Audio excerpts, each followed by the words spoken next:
Major funding for this program provided by the Moving Image Trust Fund. Additional funding for this program provided by the Arkansas Agriculture Department. Hello, I'm Tony Brooks, and this is Agri Arkansas.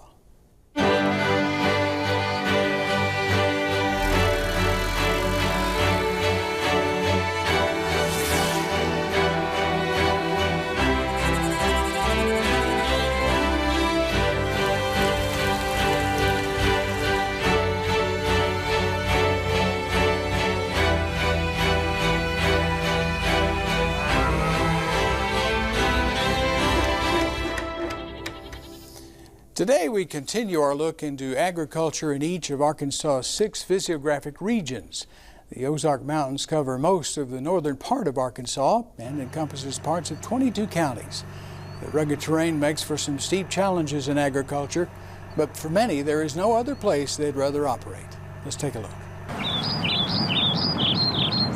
Well, it's funny when you study the history of the Ozarks and the agricultural history of the Ozarks. One of the things you notice is that the earliest settlers who came to the region would often comment on the land, and generally it went something like, this land is no good for farming, but it's okay for livestock. And it took us about 200 years to get back around to where we agreed with those early settlers. What it boils down to is that the soil here and the terrain is just not that suitable for row crops. And it is pretty good for livestock raising. You got lots of rocky terrain, grass grows okay here, but there's just not a lot of that land like you get in the Delta where you're gonna be growing cotton and soybeans.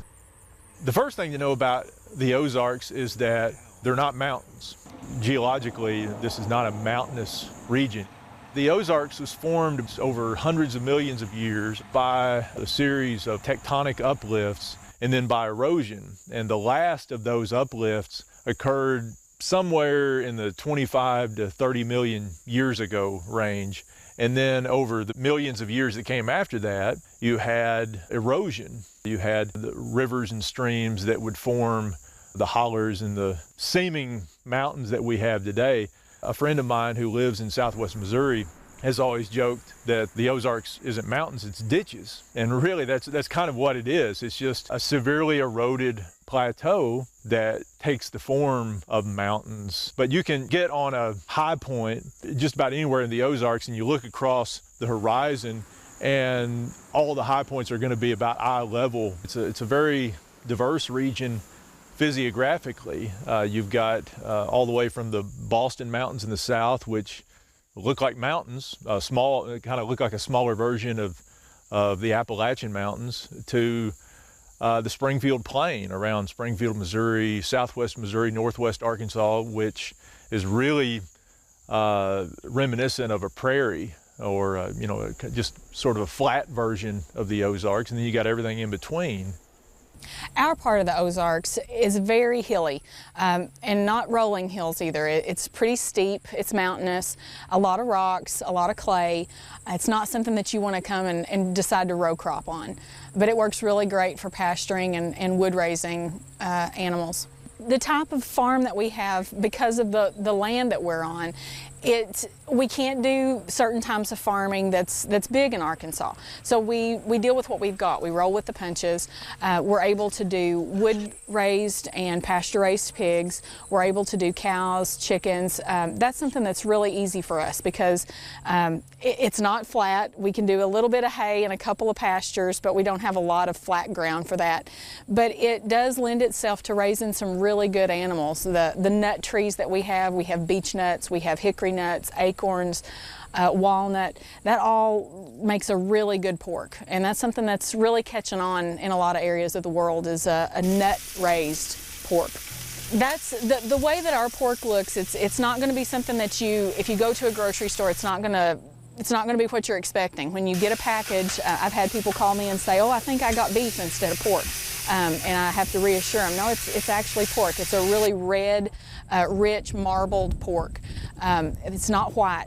We don't do the other white meat. We do a red, strong, delicious pork. This is Carroll County, and we're in the northwest part of the state. the Ozark Mountains, and in this part of the region, it's hilly, so there are lots of hills. The ground's mostly very little topsoil, but there are places that we do have, you know, several feet of topsoil, and there's some several inches of topsoil. So, but most of the ground around here is grass.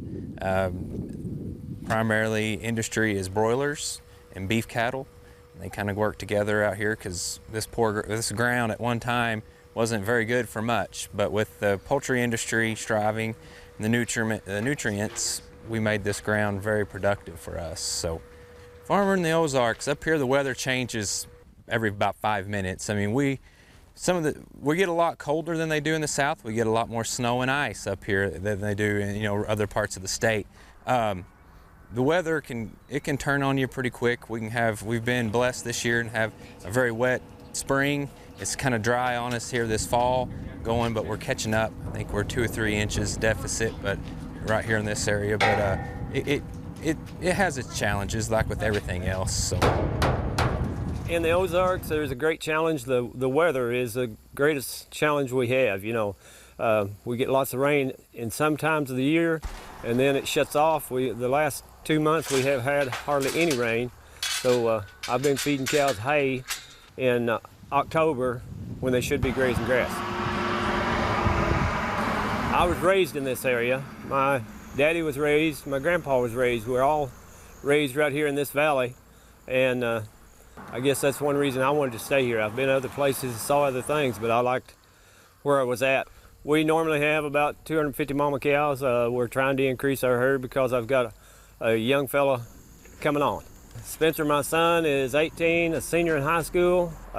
He is becoming a young auctioneer. He wants to go right on with what I'm doing, so he's trying to increase his herd along with our herd. A lot of the challenges is the weather, and then also at the market, whether the market's going to be good when they get big enough to sell, or whether you're going to have to keep them longer until the market changes. We raise cattle, and then also I have a sheep operation. I've got some ground rented to keep them on, and then also I've got some around our house. With the sheep, it's a little bit harder to keep the parasites and everything out of them and to keep them healthy. Here in the Ozarks, because of the mountains that we have to enjoy, that's one of our challenges, but it's also one of our greatest assets is our location. The Ozarks are beautiful. We have 1 million visitors a year to the National Park Service where we live, or where we border. And so you have to, if you're going to farm here, you have to be creative. You have to take what you've got and do the best you can with it. If I was going to be a wheat farmer here, I would probably go out of business really quick. But because we have diversified and do as many different things as we can here on the farm, it keeps us going. I think to me, the defining characteristic of Ozarks agriculture in the early 21st century is the small beef cattle farm. It's this kind of, it's almost a sort of democratic agrarian tradition that people in the region have. It's not what brings in the money, but it's so widespread and ubiquitous. You just drive through the Ozarks and you see cattle and fields everywhere along highways, and the majority of those farms are small family farms with 35 or 40 or 50 head of cattle. And they're not full-time farms. They're farmers who really have an off-farm income, or they're, one of the spouses will have an off-farm income that kind of supports the cattle habit for them, you might say. And to me, that, because it is so widespread, it's a link to an agrarian tradition. I think a lot of people continue to raise cattle because their parents did and their grandparents did, and it's a way to stay connected to the land. And for me, nothing better exemplifies modern Ozarks agriculture than that. We'll talk more about agriculture in the Ozarks in a few minutes with Harrison Pittman, who is director of the National Agricultural Law Center at the University of Arkansas, and Misty Langdon of Our Green Acre Farms. But first, biosecurity. The recent outbreak of avian influenza was the largest animal health emergency in the history of the United States. Poultry producers in Arkansas are stepping up their biosecurity measures in an effort to avoid potentially catastrophic consequences of a large outbreak. Avian influenza is a very devastating disease for poultry. It's a very challenging disease for us as a response agency, not only us, but the industry and USDA, and it is a very damaging disease for the economics of the Arkansas poultry industry and the national poultry industry. Avian influenza is a viral disease, and it is carried by wild waterfowl and shorebirds. It is spread in those birds. It's pretty much just a low-grade gastrointestinal infection, an infection of the intestines. It will be shed in their droppings. The concern is that you could track in the virus if you had fecal material on your shoes and things like that. Basically what it looks like is you would see turkey farms, with thousands of birds in the barn, and say at noon they would be completely healthy. Absolutely no clinical signs of anything wrong, and 2 hours later you might see 50% of those birds sitting down on the ground with obvious health issue.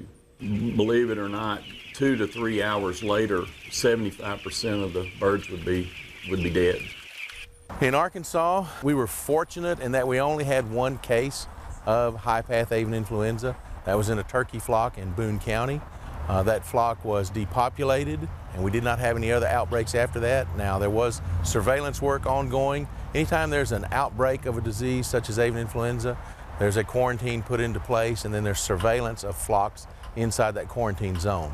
Nationwide, the first reported case, to my recollection, was in December. Then we had multiple cases in the Midwest, Minnesota, Iowa. A total of over 48 million birds had to be depopulated. That was turkeys and backyard hobby flocks of chickens, a few flocks of those, and the majority was table egg chickens. Iowa had a huge number of birds depopulated. Some of their premises reached over 1 million birds. In fact, I believe some of them were 5 million birds.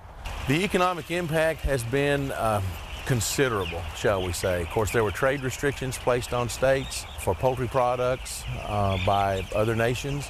In Iowa, it's my understanding that they lost about 8,500 plus jobs. The cleanup cost to USDA, I've heard figures of over $700 million, approaching $1 billion in cleanup costs for getting the disease under control. Initially, USDA came out with some estimates. They were predicting at least 500 outbreaks in 20 different states. We knew that with Arkansas being as large as we are in the turkey and broiler industry, that we needed to take as much precaution as we possibly could. We have developed an avian influenza library here at the Poultry Federation.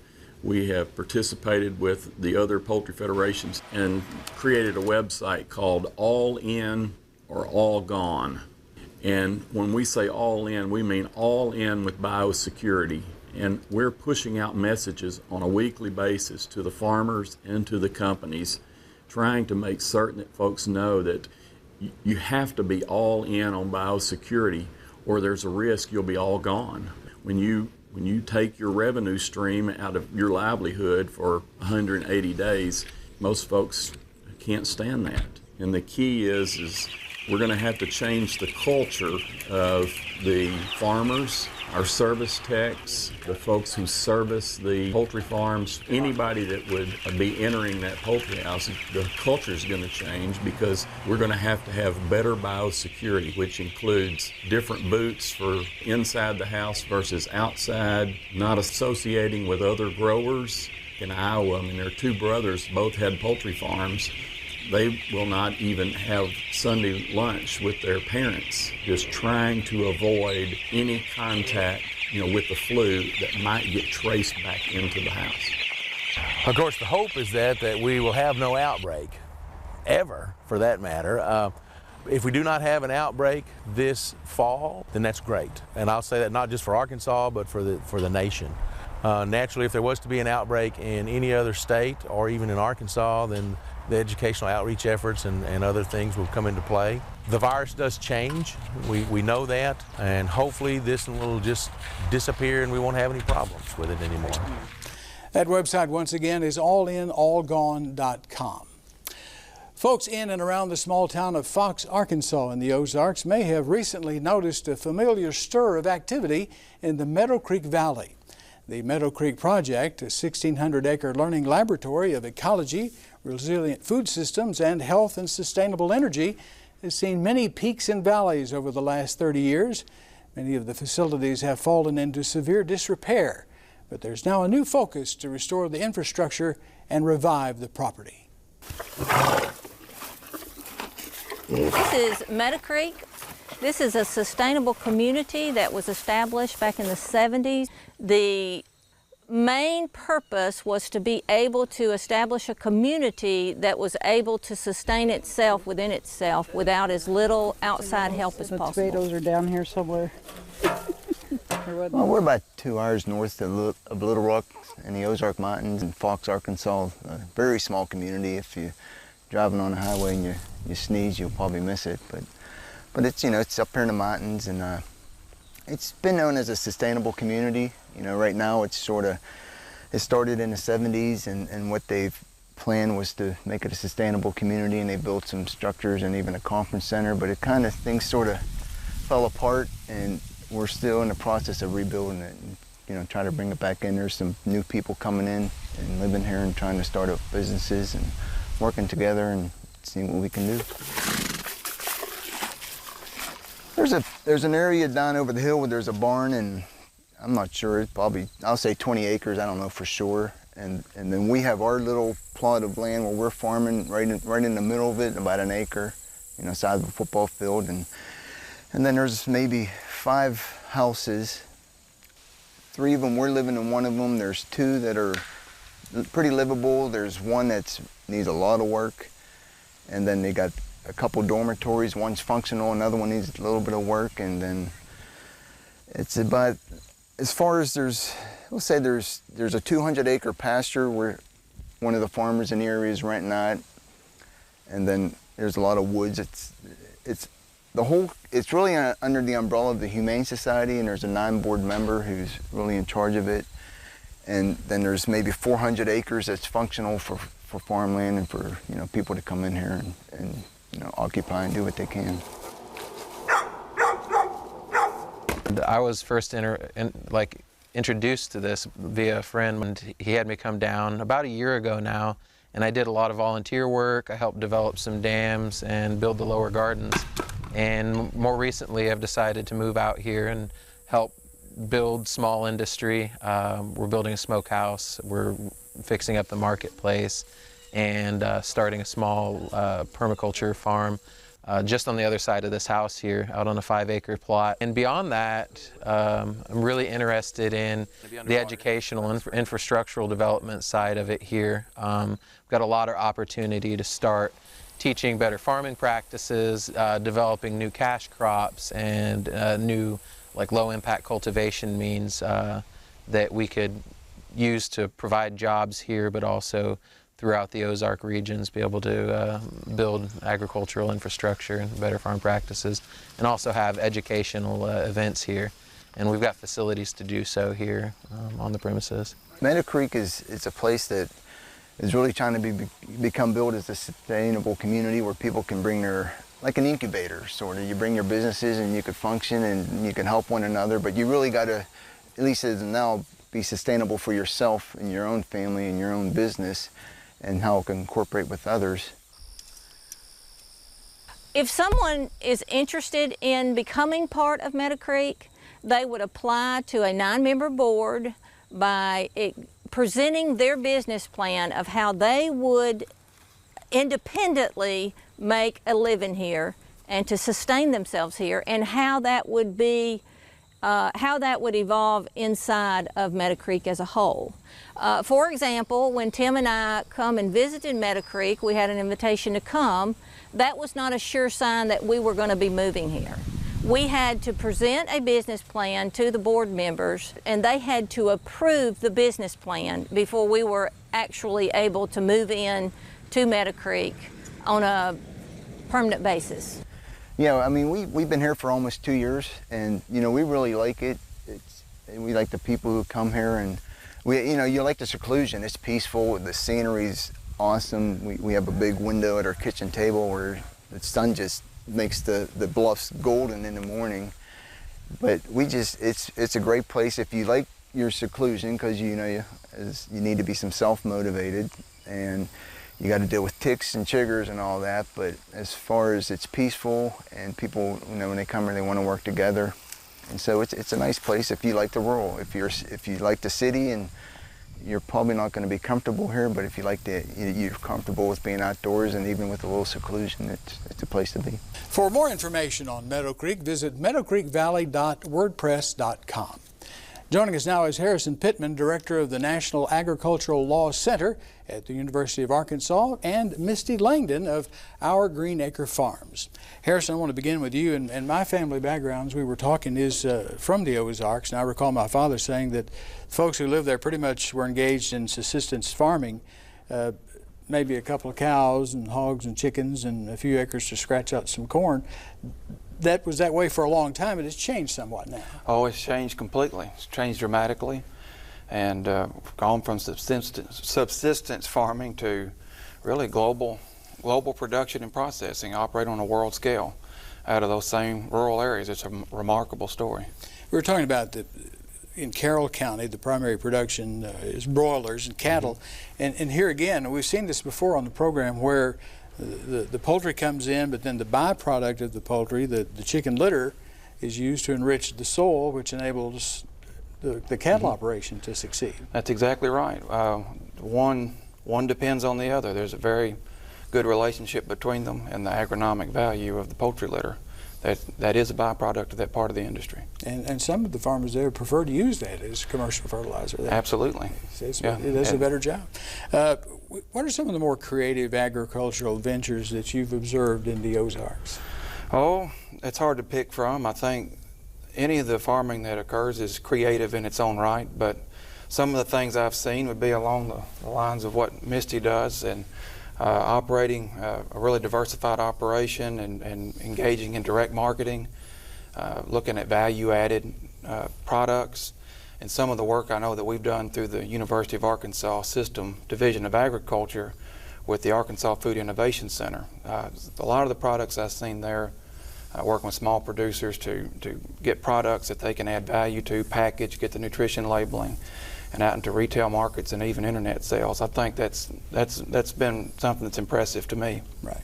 Misty, we're going to talk more about what you're doing in just a moment, but a point that was made in that, Harrison, was that most farmers in the Ozarks have to have an outside income to be able to continue their farming habit, and it was referred to as their link to their agricultural heritage.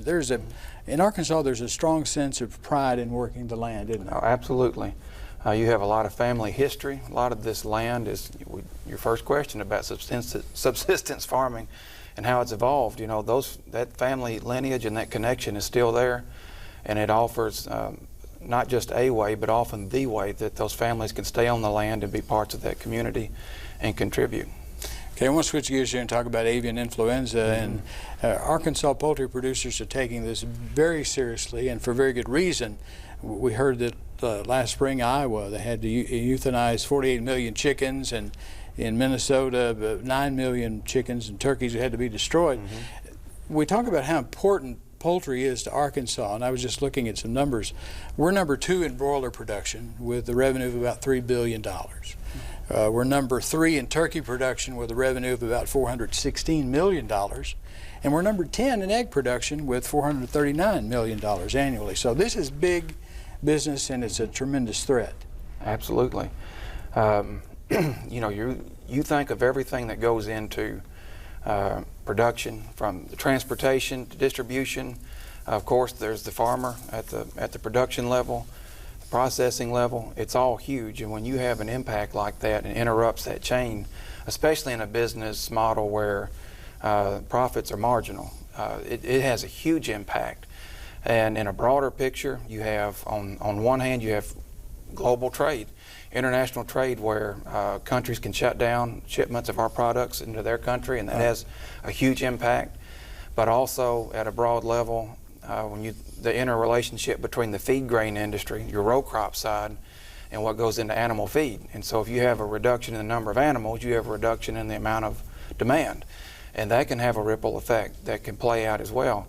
But everybody from the truck driver to the chicken catcher on out to the farmer, the landowner, the banks, the processor, everybody takes a little bit of a hit when something like that happens. And this is not just in the huge poultry houses. Misty, you're having to deal with this as well in your operation. Yeah, our biosecurity is a little different. We don't have to worry as much about our chickens and poultry, but our pigs. Last year, the PED virus was huge, and any pig producer they were terrified because they didn't know where it started. They didn't know how it was spread. So it was a really big deal. And for us, it was as simple as we just monitored who came on the farm. And because of our remoteness, we don't have a lot of visitors that are uninvited.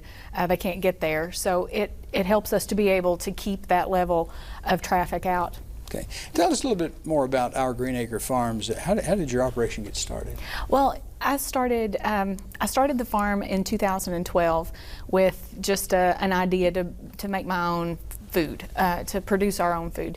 And I grew up on the farm, so we'd kind of quit farming for a little while and decided to get it started back up. And we're a 6th generation farm, so we don't stay out of farming for very long. It's something that's just kind of ingrained in us, and it's part of our heritage. And you talked about the quality of the pork that you produce, and is it partially due to the diet of the hogs? They have the nuts, but this is a particular breed of hog. It is. The genetics plays a large part, in my opinion.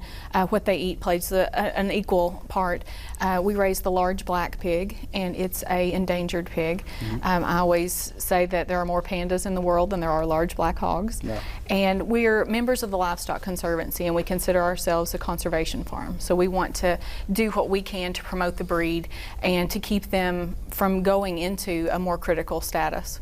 Okay, and you've marketed your product. Tell us about how you go about marketing this, because this is a very unique product. It is a unique product, and I'm not big on the marketing end. I like to be the farmer. So we do a lot of direct sales. We do a few small farmers markets.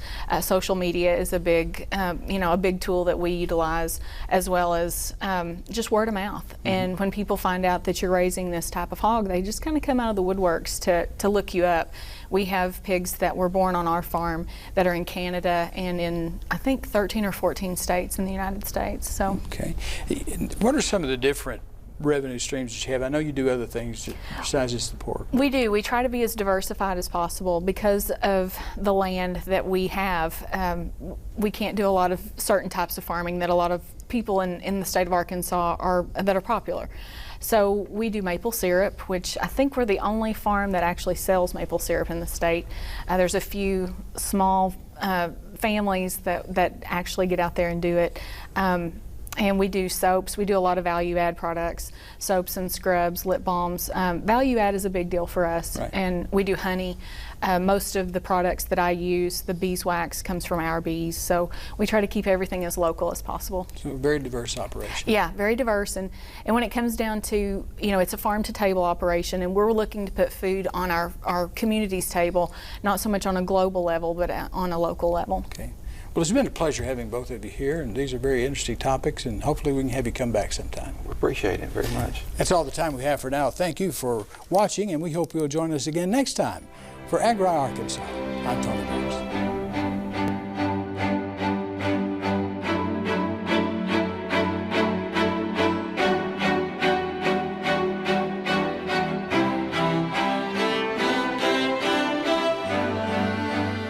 Major funding for this program provided by the Moving Image Trust Fund. Additional funding for this program provided by the Arkansas Agriculture Department.